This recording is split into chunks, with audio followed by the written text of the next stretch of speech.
How to enable Stripe on Shopify. Hi guys, welcome back. Today I'm giving you a quick tutorial on how to enable Stripe on your Shopify. So let's get started. First, what you have to do is you will open up your Shopify admin and we want to add a payment method which is Stripe. Simply go to your settings, then go to payments. And Stripe works as a payment provider that allows us to accept payment for Visa, MasterCard, and a lot of other options such as Apple Pay too. So I'm going to click on choose a provider and let's just type in Stripe. Here it is. So it will take you right here. Shopify partners with Stripe for secure payments. Now you just have to enter your email address to create an account, or if you already have one, you can just log in. So I will log into my Stripe now.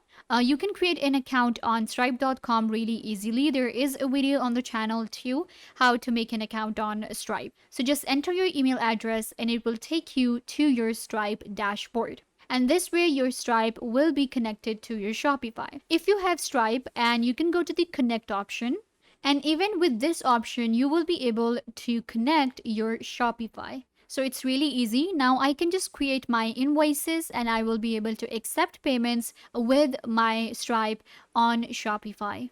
I hope that I was a big help to you. Don't forget to give this video a big thumbs up, leave a comment down below, and subscribe to the YouTube channel.